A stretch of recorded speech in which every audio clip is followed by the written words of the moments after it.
Bonjour, je suis Lomique Guillot, rédacteur en chef du magazine Management, et je suis ravi de vous présenter un nouveau numéro du Journal du Télétravail, votre podcast quotidien pour mieux télétravailler. Aujourd'hui, nous allons parler de conflits en télétravail. C'est parti. C'est le journal du télétravail.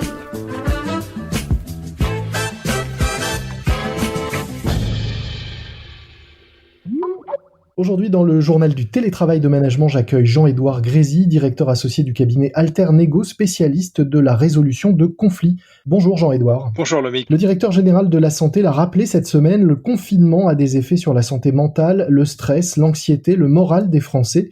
Est-ce que c'est quelque chose que vous avez pu vous-même constater de votre côté au sein des entreprises ? Oui, on a vu que par exemple les maladies psychiques avaient doublé en moyenne cette année par rapport à l'année dernière. Car il y a à la fois une angoisse liée à l'avenir, qui est claire, sur le plan économique, social, environnemental, politique, etc.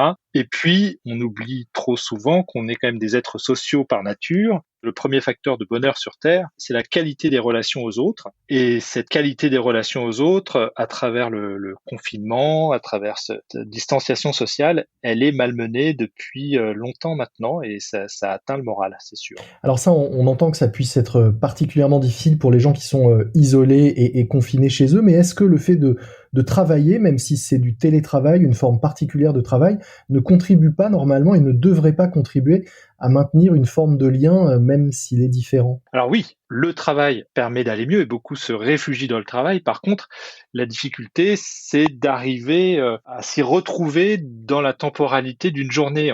Beaucoup parlent du film Un jour sans fin, c'est-à-dire que on se réveille le matin et puis on a du mal à savoir si on est lundi, mardi, mercredi, tous les jours de la semaine se ressemblent plus ou moins et ça donne un sentiment un peu de bloubi-boulga, si j'ose dire, dans nos calendriers, nos agendas.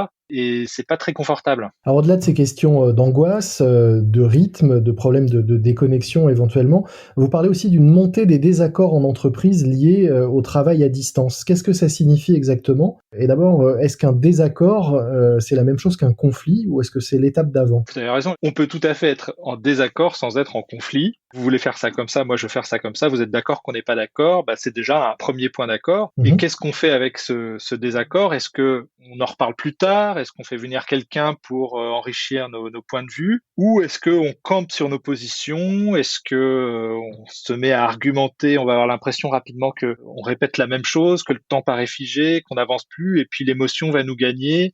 Et effectivement, on va arriver au stade du conflit au moment où on va avoir le sentiment que le problème, finalement, c'est l'autre, voire même à en oublier l'origine du problème en se concentrant sur celui qui fait obstacle. Alors quand vous dites qu'il y a une montée des désaccords, est-ce que c'est lié au fait que tout le monde est, comme on l'a dit au début, à fleur de peau au minimum en ce moment ou dans une situation parfois plus compliquée, ou est-ce que c'est lié intrinsèquement au travail à distance et au télétravail ? Je pense qu'il y a une montée déjà générale des tensions. On voit bien dans les entreprises qu'il y a une forme de dialectique permanente entre la performance économique et la performance sociale. C'est-à-dire qu'on sait qu'il n'y a pas de performance économique sans performance sociale et l'inverse est vrai. Mais parfois, certaines entreprises l'ont oublié. Et quand la performance économique se dégrade, ce qui est le cas pour beaucoup de secteurs d'entreprise, en ce moment, oui. Les dirigeants parfois s'inquiètent moins de la performance sociale. Donc le corps social est parfois plus malmené dans ses trous d'air, ses tempêtes, etc.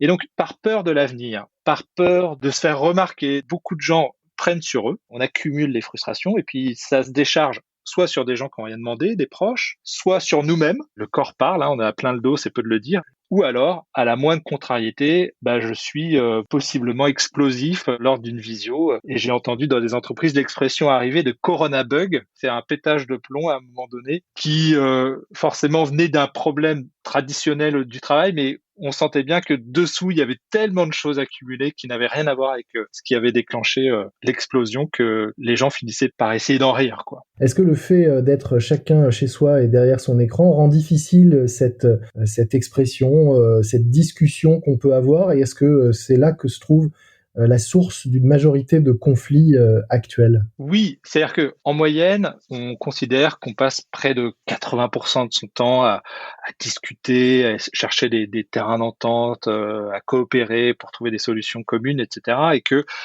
à peu près 20% de ces situations sont potentiellement conflictuelles. Mais que ces 20% de situations potentiellement conflictuelles représenteraient près d'un tiers de notre temps de travail. C'est-à-dire que lever les obstacles à la coopération, sortir des blocages, ça demande quand même beaucoup d'intensité, d'énergie quotidienne. Et effectivement, la plupart de ces tensions sont purgées, entre guillemets, à la machine à café, dans des temps informels d'échange. Je sors d'une réunion, je suis un peu contrarié, je vais fumer une clope, je dis à mon collègue, dis donc, qu'est-ce que t'as en ce moment? Voilà, j'ai mal vécu ce que tu m'as dit. Ah bah excuse-moi, c'est vrai que moi-même, je me suis mal exprimé. Et puis hop, fin de l'histoire. En fait, plus on intervient tôt, plus les tensions et le conflit est frais, entre guillemets, plus c'est facile à gérer. Alors comment on fait à distance, à quel moment et avec quels outils on peut déminer maintenant qu'il n'y a plus de discussion de couloir possible? La première étape, c'est un retour sur soi. Avant le retour sur site.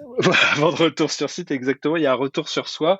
Je vous ai parlé du Corona Bug. Là, j'ai peut-être envie de péter un plomb, mais qu'est-ce qui m'arrive déjà? Attendez la fin de notre entretien, hein, Voilà. Ou alors ça peut être spectaculaire, peut-être ça peut faire le buzz. C'est ça.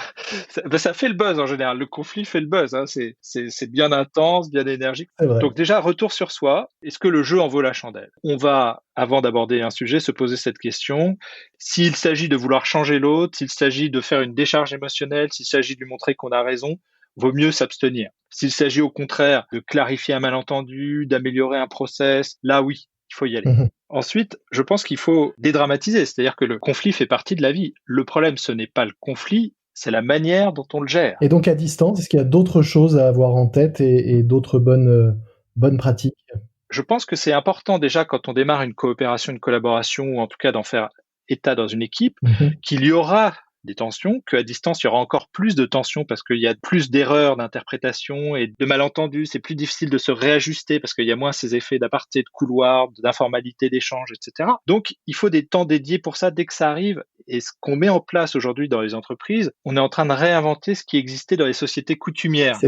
C'est-à-dire que autrefois, dans toutes les sociétés premières, et ça existait en France aussi, quand il y a un problème, il y a un tiers, aujourd'hui on appellerait ça un médiateur, qui va nous réunir. Alors, en Afrique, sous l'arbre à palabres, chez les Dogons, dans une case dédiée avec un plafond avec des grosses poutres en bois à 1,30 m du sol, parce que si vous êtes bien énervé et que vous vous relevez, vous allez comprendre la différence entre l'ouverture d'esprit et la fracture du crâne, si j'ose dire. C'est des systèmes coutumiers. Et on met ça en place dans les entreprises, c'est-à-dire qu'on va flécher les étapes à franchir. Étape 1, j'en parle avec la personne concernée. Si j'y arrive pas, la question c'est qui fait tiers dans l'organisation pour recréer les conditions du dialogue, permettre dans un cadre confidentiel et sécurisé d'aller au bout de nos échanges pour définir un terrain d'entente. Et alors par exemple, si au cours d'une visio, je me rends compte que quelqu'un en face de moi est particulièrement énervé, qu'est-ce que je fais? Est-ce que la première chose, c'est pas de lui dire, tout simplement, j'ai l'impression que quelque chose te tracasse, t'énerve, t'irrite?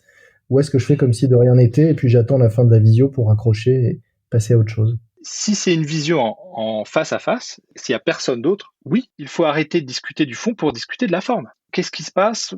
Je peux me tromper, mais j'ai le sentiment qu'il y a une forme de contrariété ou de difficulté. Est-ce qu'on peut prendre un temps là pour s'expliquer là-dessus? Ou peut-être que je me trompe complètement, peut-être que juste le gars, il en peut plus d'être assis depuis 3 heures et qu'il grimace sur sa chaise. Auquel cas, peut-être qu'il faut qu'on arrête de rester assis et qu'on se parle en marchant et que ça va nous faire du bien à tous les deux. C'est à nous de l'aider à s'exprimer. Il y a 3 leviers d'une certaine manière. C'est vraiment d'aller questionner le ressenti parce que c'est ce qui permet de mesurer l'impact émotionnel d'une situation, d'un comportement, etc. Donc, voilà, quel est ton ressenti? Comment tu vis les choses? Qu'est-ce qui se passe, etc. Deuxième levier, si la personne a du mal à exprimer, on peut faire aussi des hypothèses. Je peux me tromper, mais là, j'ai l'impression que tu es déçu par rapport à ce que tu envisageais, ou je peux me tromper, mais je te sens sur la réserve, ou je te sens gêné, voilà. Et troisième possibilité, c'est faire ce que je demande à l'autre, c'est-à-dire exprimer moi-même ce que je ressens pour l'amener sur ce terrain. Écoute, moi, je suis assez mal à l'aise là par ce qui est en train de se passer entre nous. Comment tu vis toi les choses? Et c'est en faisant ce travail et en osant quelque part aller sur ce terrain émotionnel qu'on va pouvoir, à partir de là, remonter aux besoins sous-jacents, c'est-à-dire qu'est-ce qui a été contrarié chez l'un et chez l'autre. Parce que quand les émotions sont fortes, elles dissimulent bien souvent nos intérêts, nos besoins, nos préoccupations, appelez ça comme vous voulez, et il faut oser clarifier cela. Et est-ce que ça ne demande pas un plus gros effort à distance? Oui, ça demande plus d'attention, plus de recul, parce que plus il y a de distance, plus il y a de violence possible. je peux pourrir quelqu'un par téléphone, je peux pourrir quelqu'un en visio, je peux pourrir par lettre recommandée, par mail, etc. Beaucoup plus facilement que si j'étais à 1 mètre de lui physiquement, parce que déjà j'ai peur d'en prendre une, et parce que quand je suis à 1 mètre de lui, je sens quand même que je suis en face d'un humain, d'un être qui me ressemble, et j'ai plus facilement de l'empathie avec une proximité physique. Alors quand vous dites plus il y a de distance, plus il y a de violence, est-ce que ça signifie que pour vous, le télétravail ne peut pas bien se passer ? Si, mais je pense pas qu'on puisse être à 100% au télétravail pour se sentir bien sur du temps très long. Pour ceux qui nous écoutent et qui sentiraient des tensions naître dans leur équipe, qu'est-ce que vous leur conseillez pour leur visio de demain, par exemple ? Par quoi ils peuvent commencer pour essayer de désamorcer un conflit naissant ou larvé ? Il y a 3 entames possibles. Approche douce, tu te dis bon, je voulais revenir sur la réunion, savoir comment tu avais vu les choses, si pour toi tout va bien, etc. C'est-à-dire j'essaye de faire en sorte que l'autre aborde le sujet que je n'ose pas aborder. Ça peut marcher, mais le danger c'est que l'autre ne voit pas, parce que parfois c'est trop subtil, voire qu'il voit, mais il n'a pas envie d'y aller, et du coup il dit non, pour moi tout allait bien, etc. Et on reste dans une forme de conflit froid, latent, qui nous mine. Deuxième approche dure, j'y vais cash. Je dis écoute, lors de la réunion la dernière fois, devant tout le monde, t'as dit que c'était ni fait ni à faire, donc moi je me suis senti pas respecté, je me suis senti limite insulté, c'est inacceptable de se comporter comme ça, etc. Le danger, c'est que lui, il voit ça uniquement comme un reproche, il n'entend pas la frustration, la contrariété, les besoins sous-jacents, et il riposte. Écoute, si tu faisais mieux ton travail, on n'en serait pas là aujourd'hui. T'avais qu'à préparer la réunion en amont avec moi, j'aurais pas été mis devant le fait accompli. Attaque contre attaque, escalade, et là c'est difficile à rattraper à distance. Troisième possibilité, si un médiateur avait observé la scène, s'il avait été présent durant la réunion, il insisterait sur ce sur quoi on est d'accord et ce sur quoi on n'est pas d'accord. C'est-à-dire que je viens pas pour convaincre seulement, mais pour comprendre où est-ce qu'on s'est raté dans notre histoire. Et si je viens avec cet état d'esprit, ça va rendre les choses beaucoup plus faciles, parce que le mécanisme le plus puissant dans nos interactions du quotidien, c'est les effets miroirs. C'est-à-dire que faire ce que je demande à l'autre, c'est quand même encore ce qu'il y a de plus puissant. Merci beaucoup, j'espère que ça aura aidé nos auditeurs à comprendre et peut-être ensuite à convaincre, ou en tout cas les convaincre d'agir et de faire tout ce qu'il faut pour remettre de l'huile dans les rouages du télétravail et éviter donc d'arriver à ces situations de conflit. Merci beaucoup Jean-Édouard Grézy. Je rappelle que vous êtes directeur associé du cabinet Alternego, spécialiste de la résolution de conflits. Nous mettrons un lien vers le site du cabinet dans les notes de cet épisode. Merci beaucoup Lomi, à bientôt. C'est la fin de votre JT, le journal du télétravail de management. N'oubliez pas de vous abonner, vous ne manquerez ainsi aucun nouvel épisode.